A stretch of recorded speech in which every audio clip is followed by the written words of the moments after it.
Seja bem-vindo ao CRA-RJ Entrevista. Nesta edição nós vamos falar sobre gestão de projetos e para conversar com a gente está aqui o administrador Rafael Albergarias, que é membro fundador, presidente da IPMA Brasil. Rafael, seja muito bem-vindo, tudo bem? Muito obrigado, tudo bem. Rafael, você fala muito sobre a segunda onda em gestão de projetos. Por que a primeira não deu certo? A primeira onda em gestão de projetos, ela tratou especificamente da parte tecnicista da gestão de projetos, focada em ferramentas e focada em processos. Essa primeira onda, na verdade, ela estava muito focada dentro dos processos organizacionais, mas não em preparar as pessoas para receber esses processos organizacionais. E, acima de tudo, as pessoas não foram preparadas de alguma forma para lidar com um cenário que muda muito rápido, não só externamente e, consequentemente, internamente, mas também o cenário das relações sociais que nós temos ontem entre o empregador e o empregado, as relações que não existem dentro da sociedade, as relações de força, múltiplos empregos, a geração Y, que de alguma forma chegou aos seus postos de trabalho, muitas vezes em cargos gerenciais, e a primeira onda ela simplesmente focou em buscar ferramentas, focou muito na parte tecnicista, numa parte cartesiana da gestão, o que de alguma forma já é sabido desde a década de 60, 70, quando foram estruturados os primeiros associações de gestão de projeto. Contudo, o Brasil ainda ficou parado na década de 70, na década de 80 e não foi capaz de desenvolver internamente a capacidade dos seus gestores de projeto para tomada de decisão orientadas a projetos. E, de alguma forma, foram cargos, de gestão de projetos, gestores de projeto, foram cargos muito orientados a formações técnicas que têm uma visão cartesiana e que não têm a capacidade intrínseca de gerir pessoas e de entendimento de negócio. Então, essa primeira onda ela ficou, de alguma forma, bastante defasada porque eu não tive a capacidade de encaixar as ferramentas na realidade das organizações. Quando começou a segunda onda e quais os principais elementos dela? A segunda onda de gestão de projeto ela começa no final da década de 60, início da década de 70, nos Estados Unidos e na Europa, quando você começa a ter o desencadeamento da mudança de relação patrão-empregado e quando você começa a ter a entrada da mulher mais fortemente no mercado de trabalho e a abertura do mercado, o que a gente chama de globalização. Na década de 60 para 70 foi criada a internet, na década de 70 você tem, na verdade, a evolução da microinformática no mundo, que na década de 80 possibilitou uma integração de informações e o mundo, na verdade, ficou menor. A tecnologia começou a andar mais rápido e as mudanças de cenário se transformaram em mais frequentes. Hoje você tem uma instabilidade de cenário num cenário hipercompetitivo. Então, a segunda onda de gestão de projeto, no final da década de 60, começou-se a tentar para a parte psicológica da orientação, lá atrás com os estudos de Maslow discutindo sobre essa situação. E na década de 70, na década de 80, começando a entrar na lógica de qual é a capacidade do gestor de projetos de lidar com mudança. E a IPMA, sendo a primeira associação de gerenciamento de projeto do planeta, fundada em 65, ela começou na década de 70 para 80 a começar a discutir esses aspectos de qual é o impacto da mudança na força de trabalho. E como um projeto ele trabalha de forma geral com uma disruptura da realidade, trabalhar com processos modulares orientados ao que era na década de 80 e 90 o grande boom da gestão, que era o Total Quality Management, e a gestão, na verdade, também, e a reengenharia de forma geral, a parte focada em processos, eu não tive um engate muito bem estruturado entre o que estava se fazendo na realidade e essa nova realidade de mudança de cenário. Então, isso é um movimento que acontece já há 30 anos e que no Brasil, infelizmente, demorou muito tempo para poder se estruturar de maneira clara e fidedigna com a nossa realidade. A gente fala de 30 anos, há uma mistura de gerações, de administradores e gestores. É difícil conciliar essas idades, essas gerações tão distintas? Choque de geração, eu acho que acontece desde que a sociedade é sociedade e que o mundo é mundo. Então não é propriamente alguma coisa nova. O que de alguma maneira essa mudança de paradigma acaba trazendo é que os gestores mais antigos eles não tinham disponibilidade de ferramentas computacionais e as relações de trabalho eram diferentes. Onde, basicamente eu tinha uma forma unidirecional de trabalho. Eu mando, você obedece, essa basicamente a lógica burocrática da burocracia de verba. Quando eu começo a ver essa mudança das gerações de trabalho, a inteligência emocional ela começa a ganhar muita força na década de 90, porque hoje eu não tenho recurso humano, eu tenho pessoas que geram dentro da sua capacidade soluções para o mundo novo e que essa nova solução ela pode levar uma vantagem competitiva sustentável. Então, até a década de 80, eu tenho um mundo muito focado na parte de gestão de processo, eu tenho gestores focados em repetição e fazer mais do mesmo. A partir da década de 90, com o advento da globalização, que na verdade começou 20 anos antes, eu começo a precisar de gestores que têm a principal característica a flexibilidade para a tomada de decisão. Então, hoje o que nós temos, na verdade, no mercado é um grande paradigma a ser rompido. Eu não posso mais fazer mais do mesmo e eu tenho que encontrar uma forma de não mais trabalhar top igual a down, ou seja, de cima para baixo, mas trabalhar em rede. E ainda mais levando em consideração que no Brasil, a lógica que foi trazida, basicamente norte-americana, que é a vertente que hoje nós temos predominante nessa primeira onda de gestão de projetos, ela de alguma forma ela não encaixa, ela não junta, ela não se remete à nossa realidade cultural. Porque a realidade norte-americana é uma realidade anglo-saxã, de uma raiz anglo-saxã com uma lógica estruturada de uma forma, nem boa nem ruim, de uma forma diferente da nossa. Até pela diferença do sistema de leis, como law, civil law, se você olhar pela parte dos religares, você tem de um lado protestante e do outro lado católico, são formas diferentes de processualizar dentro da sociedade. E no Brasil, embora aqui no Rio de Janeiro nós temos uma influência muito grande dos portugueses, que de alguma forma são latinos, eu tenho uma influência muito grande no país dos indígenas e tenho uma influência muito grande africana. E com essa lógica dos índios e dos africanos na nossa cultura e formando uma cultura brasileira miscigenada, então o que acontece? Dentro dessa lógica tribal, eu preciso com que todos os envolvidos dentro do grupo precisam sentir parte daquilo que está sendo tomado de decisão para que o grupo possa congregar o benefício. E hoje essa é a forma de se gerir. É fazer com que as pessoas se sintam parte da tomada de decisão e não simplesmente executoras de ordem, mas elas precisam sentir parte de algo maior. Então essa é a principal mudança de paradigma da visão de gestão de projeto 1.0, se é que a gente pode chamar dessa forma, para essa visão 2.0, que no primeiro momento eu tinha uma lógica unidirecional extremamente tecnicista e hoje eu tenho que começar a migrar isso por uma visão mais integrada dos recursos dentro do processo de tomada de decisão. Essa visão mais integrada, o senhor acha que ela é bem ensinada dentro das universidades ou é algo a se buscar no mercado?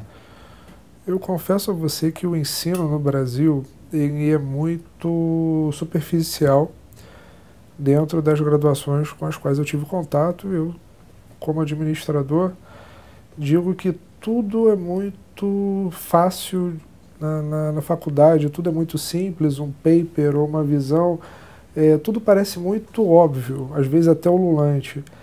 E eu digo que os professores, de forma geral, eles não são capacitados a lidar com a visão de complexidade ou de passar a visão de complexidade para os alunos e que, de uma forma, reflete na chegada desses discentes ao mercado.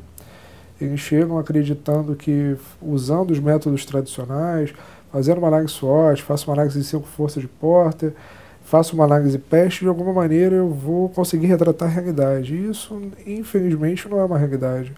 A realidade é extremamente complexa, as coisas são tecidas em conjunto, eu não consigo ter uma visualização toda do quadro, nós não somos orientados a uma criação de processo decisório orientado à incerteza, nós queremos ter certeza, ou de alguma maneira a gente tenta balizar no nosso certo, no nosso próprio ego, a gente não olha para o todo, e de alguma forma geral, isso para a gestão de projeto é extremamente prejudicial, porque o projeto, na verdade, é uma disruptura da realidade, ele faz nascer uma nova realidade dentro da realidade, mas ele não tem um horizonte de certeza, porque se ele é feito por uma única vez, ou ele é feito por uma primeira vez, e ele ainda vai ser colocado na realidade, ele vai ter que se acomodar na realidade. Então, à medida que eu vou acomodando ele na realidade, eu vou descobrindo como fazer esse encaixe, como consigo ajeitar isso.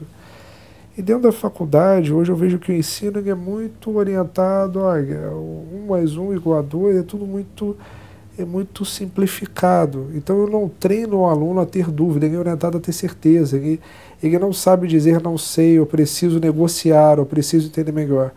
Existe uma orientação ainda muito cartesiana no nosso ensino, o que para a visão de gestão de projeto, nessa segunda onda de gestão de projeto, nessa onda onde eu olho o que é o contexto, o que é o negócio, quais são as pessoas envolvidas e quais são as ferramentas que eu vou usar para atingir o resultado para o negócio através das pessoas, eu não tenho certeza sobre exatamente o que eu vou usar. Eu vou escolher um caminho, aquele caminho escolhido, ele vai ser tomado uma decisão congregada com o time, ou eles vão entender, eu vou de alguma forma como gestor buscar explicar isso para eles, mas hoje isso não é uma realidade compartilhada. A verdade é, eu digo, sou o chefe, está muito mais ligado à chefia do que à liderança.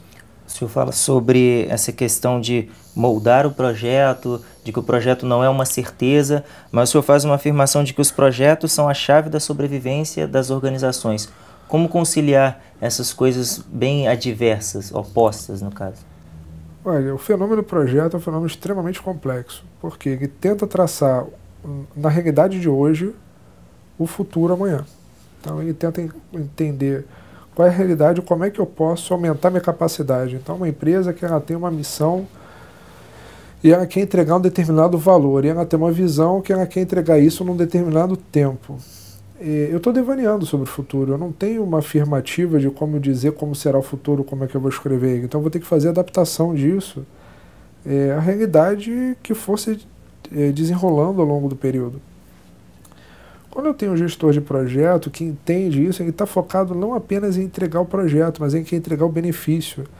Não adianta eu querer correr para entregar o prédio, entregar a plataforma, entregar o sistema operacional, o que quer que seja que o projeto venha a ser, se ele não gera mais benefício para a organização, se eu não consigo adequar ele para gerar mais benefício ainda, para poder de alguma maneira fazer com que a organização tenha melhor retorno. Então o projeto é a chave do futuro porque em um determinado momento as organizações não têm todos os recursos do mundo disponíveis, eu tenho que fazer uma escolha de como priorizar a aplicação desses recursos para a construção do futuro. Isso é uma disciplina, na verdade, chamada gestão de portfólio de projetos, onde eu vou criar uma lógica de balanceamento de acordo com os critérios dos tomadores de decisão, e se toda organização é nada mais do que a extensão de ego do controlador, de alguma maneira eu tenho que entender qual é a tomada de decisão e orientação desse controlador. O que me resta como gestor de projeto é entender como é que funciona essa psicodinâmica da organização, como é que funciona essa lógica do tomador de decisão, para poder orientar o meu projeto não à entrega final, mas à entrega do benefício final.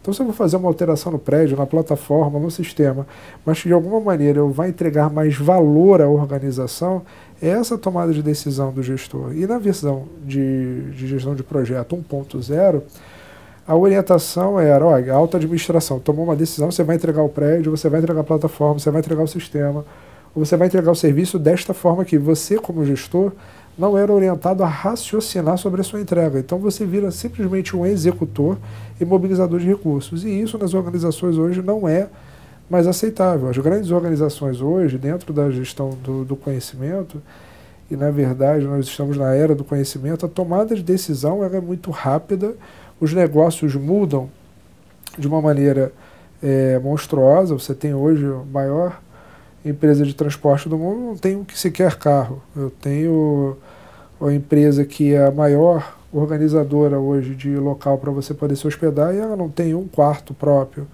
Eu tenho hoje uma grande estrutura que vende notícia, mas que não produz conteúdo nenhum. Então, os paradigmas tradicionais da década de 80, 90 já acabaram. Hoje eu tenho que trabalhar com rede de colaboração. E a lógica da IPMA, e por isso ela foi fundada no Brasil, é de respeitar a cultura e de entender essa integração do que eu estou fazendo para a sociedade. Até porque uma das colocações sobre gestão de projeto, que eu gosto muito, o projeto é uma acomodação de interesses. Então não adianta eu estar orientado só ao que acontece dentro da minha empresa, eu tenho que ver o que está acontecendo na sociedade.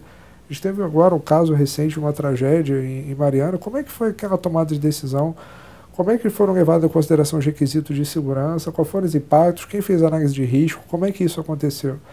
Então, muitas vezes você tem uma orientação específica orientada a lucro, mas você não olha para o entorno. E não existe lucro sustentável sem retorno para a sociedade que você está inserindo. O IPMA completa 50 anos de criação e a administração no Brasil comemora também 50 anos de regulamentação, o Jubileu de Ouro da Administração. Qual o papel do administrador dentro da gestão de projetos? Assim como logística, marketing, eu enxergo o administrador como uma peça fundamental na gestão de projetos e digo, para mim, que gestão de projetos pertence à administração de empresa. Eu tenho que lidar com recursos específicos, recursos humanos, então é uma ciência social aplicada. Então eu gostaria que ficasse muito claro o papel do administrador como um gestor efetivo de projetos. É claro, eu tenho gestores técnicos de projeto que estão preocupados com design, seu papel, por exemplo, da engenharia, ou no caso de um sistema computacional, da engenharia de sistema, dos analistas de sistema, mas a gestão, de forma geral, de um projeto, ela deve ser tocada por um gestor, por um administrador que tem uma visão global do que está acontecendo, que tem uma visão da organização, tem uma visão do que acontece na sociedade aplicado à organização. Então, os administradores, eles devem buscar utilizar o seu papel, se posicionar como gestores de projeto, à frente da disciplina que enxergo eu ser a disciplina mais importante do século XXI. Porque, na verdade, a gestão de projeto é a capacidade de se adaptar ao futuro e de se moldar e de fazer aplicações de recursos para criar a inovação. E através da inovação que eu consigo manter a vantagem competitiva. Rafael Bergarias, muito obrigado pela entrevista, pelos esclarecimentos. Eu que agradeço. Obrigado pela oportunidade. E você que nos acompanha, muito obrigado pela audiência. E você pode assistir também a palestra completa sobre gestão de projetos, essa nova onda, também na TV do Conselho. Muito obrigado pela audiência, fique bem e até o próximo programa. Tchau!